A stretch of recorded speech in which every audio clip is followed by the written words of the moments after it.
नमस्कार स्वागत करुच्ची आज केतोटी मुख्य गुरुत्वपूर्ण खबर को आपण दर्शक बंधु एवं आम हस्तगत होता प्रथम खबर रही अंगनवाड़ी एक खुशी खबर बढ़ला अंगनवाड़ी अंडा दाम अंगनवाड़ी केन्द्र पर दि जाऊा अंडा दाम 5 टंका 7 टंका वृद्धि होती शिशु मान पोषण को दृष्टि रखी राज्य सरकार अंगनवाड़ी केन्द्र पर दि जाऊा अंडार मूल्य 2 टंका बढ़ाई एथपाई सरकार वर्ष को अतिरिक्त 175 कोटी 14 लाख टंका खर्च करेंगे। ଏହି ନିଷ୍ପତ୍ତି ପାଇଁ ମୁଖ୍ୟମନ୍ତ୍ରୀ ମୋହନ ଚରଣ ମାଝୀଙ୍କୁ କୃତଜ୍ଞତା ଜଣାଇଛନ୍ତି ଉପମୁଖ୍ୟମନ୍ତ୍ରୀ ପ୍ରଭାତ ପରିଡ଼ା। ବଜାରରେ ଅଣ୍ଡାର ଦର ବୃଦ୍ଧି ପାଇଁ ଅଙ୍ଗନବାଡ଼ି ପିଲାମାନଙ୍କୁ ପୃଷ୍ଟିସାର ଖାଦ୍ୟ ଅଣ୍ଡା ଦେବାରେ ଅସୁବିଧା ସମ୍ମୁଖୀନ ହେଉଥିଲେ। ବଜାରରେ ଅଣ୍ଡା ଗୋଟାକର ଦାମ 8 ଟଙ୍କା ଥିବାବେଳେ ବଜାରରେ ଏହା ବିକ୍ରି ହେଉଥିଲା, କିନ୍ତୁ ସରକାର ଦେଉଥିଲେ 5 ଟଙ୍କା। ଏହି କାରଣରୁ ଅଙ୍ଗନବାଡ଼ି ପିଲାଙ୍କୁ ମାସକୁ 20 ବଦଳରେ ମାତ୍ର 15ଟି ଅଣ୍ଡା ମିଳୁଥିଲା। गर्भवती और प्रसूति को मासक 12टी अंडा देवा कथा मात्र अंगनवाड़ी दीदी केउठी 8टी तो केउठी 9टी देउथिबार अभियोग सामना को आसिथिला। 2018 परठारु आउ पिलांक पई डाएट चार्ज सरकार संशोधन करिनथिले। सरकार देउथिबा अर्थरे आवश्यक अंडा देवा संभव हेउनी बोली कर्मी अभियोग करथिले। बेले बेले निज हाथरु भी टंका देवा पड़ुथिला। तेणु अंडार मूल्य वृद्धि लागि दीर्घदिन दाबी होई आसुथिला।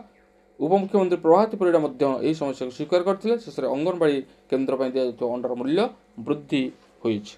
बसंत ऋतु में ग्रीष्मर झलक देखा मिली एवं ताती रेकर्ड करुवा बेले आगामी दिन में स्थिति आहरी असंभाल होवार आशंका रही। तेज जलवायु परिवर्तन जीवजगत उपरे बड़ धरण प्रभाव पकाइबा देखा मिली। दिन तापमात्रा पाखापाखि 50 डिग्री सेल्सियस अतिक्रम करें अनुमान करिछि पाणीपाग विभाग। ग्रीष्म प्रभाव रक्षा पाइबापी सतर्कता अवलंबन करने सह खरारे बाहर को जीवा समय आवश्यक सुरक्षा व्यवस्था ग्रहण करने को पाणीपाग विभाग निर्देश देछि। परवर्ती खबर रही होली पूर्व मोहन सरकार बड़ भेटी बढ़ला पाचिका और सहायिका दरमा। होली पूर्व राज्य सरकार बड़ घोषणा राज्यर पाचिका तथा सहायिका मासिक पारितोषिक को नहीं एक बड़ घोषणा कर आसतु जानिबा से संपर्क में। प्रधानमंत्री पोषण शक्ति निर्माण योजना अधीनस्थ कार्यरत पाचिका तथा सहायिका मासिक पारितोषिक 2000 टंका 3000 टंका को वृद्धि कर आसंता एप्रिल 1 तारिख यह वर्धित पारितोषिक लागू हेब। उक्त अनुदान प्रधानमंत्री पोषण शक्ति निर्माण योजना उद्दिष्ट बजेट रे राज्य समर्थन बहन कर एने विद्यालय और गणशिक्षा विभाग पक्षर अतिरिक्त सचिव संग्राम महापात्र प्रधानमंत्री पोषण शक्ति निर्माण राज्य भारप्राप्त अधिकारी मानू पत्र माध्यम अवगत कर राज्यर कार्यरत थिबा 1,12,090 जन पाचक पाचिका उपकृत हेबे। एथिपाई राज्य सरकार वर्ष को अतिरिक्त 112 कोटी 9 लाख टंका व्यवहार करेंगे।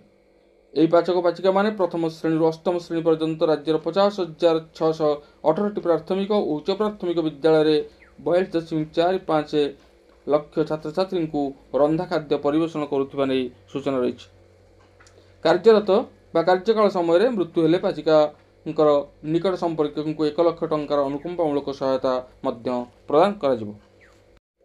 परवर्ती खबर रही कर्मजीवी महिला मानकर शिशु चिंता दूर करेंगे राज्य सरकार। राज्य में प्रथम थर आरंभ होगा जाऊँगी शिशु जत्न केन्द्र बा क्रेच। यार ड्राफ्टिंग सरिथिबा बेले जनसाधारण मत लोड़ी महिला और शिशु विकास विभाग। राज्यर समस्त सरकारी बेसरकारी क्रेच यही पॉलिसी आधार में परिचालित हो। कर्मजीवी महिला मानू सहयोग करने शिशु सुरक्षा एवं विकास को सुनिश्चित करने अर्थनीति में महिला भागीदारी को प्रोत्साहित करने और शिशुर प्रारंभिक शिक्षा को सहज करने यह नीतिर मूल उद्देश्य। यह द्वारा परिचालित क्रेच डिक्रे 6 मासरू 6 वर्ष शिशुंकर लालन पालन व्यवस्था उपलब्ध हो। एठार शिशु मानकर बाल्य विकास खाद्य अभिवृद्धि मॉनिटरिंग निद्रा और विश्राम स्वास्थ्य एवं स्वतंत्र जत्न प्रदान कर। कर्मजीवी तथा एकाकी माँ और अभिभावक माने एठारे निजर शिशु को चिंतामुक्त हो छाड़ पारे। प्रारंभिक पर्यायर लोकसेवा भवन परिसर में एक क्रेच सेवा आरंभ होता। परवर्ती खबर रही ओडिशा रे पाखापाखि 1.03 कोटी गाड़ी पंजीकृत होती किंतु 61.57 लाख अधिक गाड़ी बीमा नहीं अर्थात दुर्घटना पर पाखापाखि 59% गाड़ी मालिकंकर आर्थिक विपदर सामना कर आईनगत समस्या भोगुंट।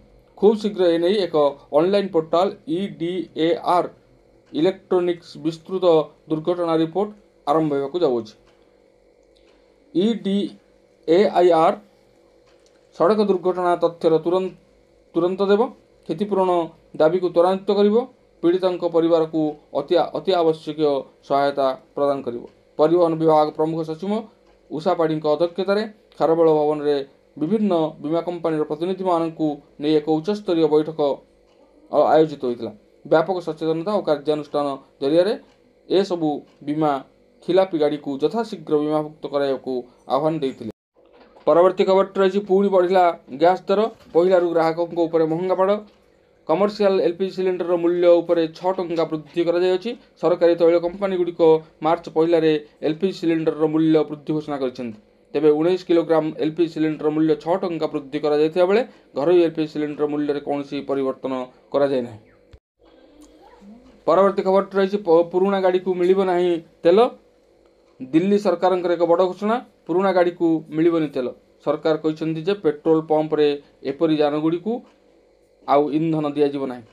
दिल्ली परिवेश मंत्री मंजीधर सिंह सिरसा कहते दिल्ली रे प्रदूषण को रोकने 10 वर्षर पुराणा डीजेल एवं 15 वर्षर पुराणा पेट्रोल यान उपर निषेधादेश जारी कर परिवेश मंत्री सिरसा कहते जे दिल्ली रे किछि बड़ होटेल किछि बड़ ऑफिस कॉम्प्लेक्स दिल्ली विमान बंदर बड़ निर्माण स्थान रही प्रदूषण को नियंत्रण करने समस्त लोकों तुरंत आंटी स्मग बंधुक लगाइबा बाध्यतामूलक करने को जाउछु बोली कहछन्ति सरकार। और ये थिला एक गुरुत्वपूर्ण खबर आज पुणी देखा आगामी वीडियो रे। रोच धन्यवाद नमस्कार।